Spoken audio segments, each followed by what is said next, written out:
Senator Cardin. Well, let me thank all four of you for your continued or willingness to step forward to serve our nation. And we thank your families, because it truly is a family commitment. So thank you very much for that. There's a common thread here for the four nominees to serve in our hemisphere, and that is, as we've already talked about, drug trafficking. I was recently in Ecuador, and I'm convinced that President Lasso is committed to doing what he can to help in that regard, but he will tell us the challenges he has in his neighboring countries. And we know that the political leadership in our hemisphere is changing, and their view towards drug trafficking has changed. So the challenge is, how do we develop a coordinated strategy, including the United States, in dealing with the narco-trafficking that comes through our hemisphere? And so I'm going to ask each of the three nominees for our hemisphere, how do you intend not only to work within your country that you would be assigned to, but recognizing that we have to establish a U.S. strategy for the region that, particularly, I might tell you, in Ecuador is a challenge with the policies in Colombia, where they're not exactly in sync as to how to deal with drug trafficking. How do you represent the U.S. interests to be effective in curtailing the amount of illegal trafficking of drugs? I'll start with Mr. Brown, because I think Ecuador, by the way, I think we have a very close relationship with Ecuador today, and I think we can build on that. So how do we deal with that? Thank you, Senator Cardin, for the question. And to state affirmatively, President Lasso is a strong partner.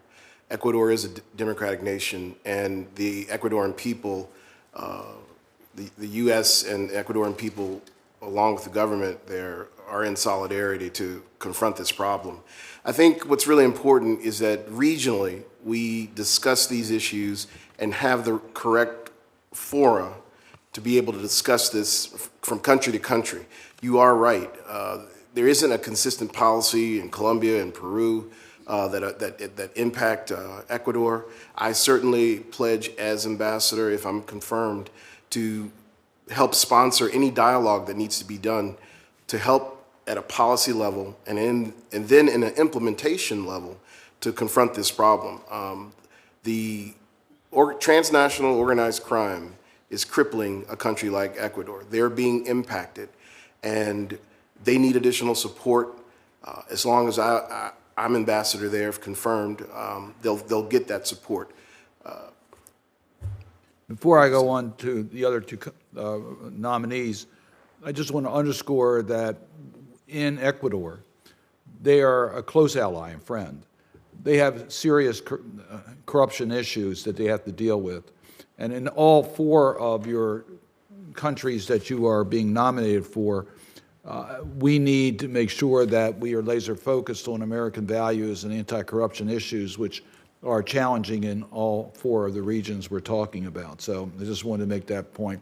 In Peru, you got a problem of civility on the ground. It's a challenging atmosphere in which to operate, but it is also a country that has a focus on narco-trafficking. What's your strategy? Thank you, Senator. What I'm learning about our efforts in Peru is that the work on coca eradication is holistic, and I think that's important. So not only are we working to help eradicate the crops, but our USAID is coming in to provide licit livelihoods, opportunities for that. Our INL is working on community policing, rule of law. So we really have to look at this very holistically. It's not just about destroying the crops. It's about what do we bring in afterwards to make sure that people have the ability to live prosperous and secure lives. But for your question on the regional aspect of it, you're absolutely right, Senator. And we, as the United States, have remarkable convening power. And fortunately, we tend to have relationships that can bring people together. And I agree that that is something that we need to be doing, just as we are trying to work on a regional basis on migration as well. The other thing I'd note is USAID does have a regional office based in Lima that covers many of these countries. So there's another place that we can see how we can work together. Thank you. Eastern Caribbean, I don't want to leave that out. First, let me just set this up. We need to be more invested. You're right about China's influence. So we see other concerns. We do not have the support within OAS that I'd like to see among the Caribbean states. So we have to invest more in the region itself. But drug trafficking is also an issue within the East Caribbean. Your response? Absolutely. Thank you, Senator. And it's even beyond narcotics. It's guns and people as well. And I would say there is a model in the Eastern Caribbean that is working. It's called the Caribbean Basin Security Initiative. And I know that Senators Kane and Rubio recently introduced a reauthorization funding package. That program is working. It's 13 countries, so it's really Caribbean-wide.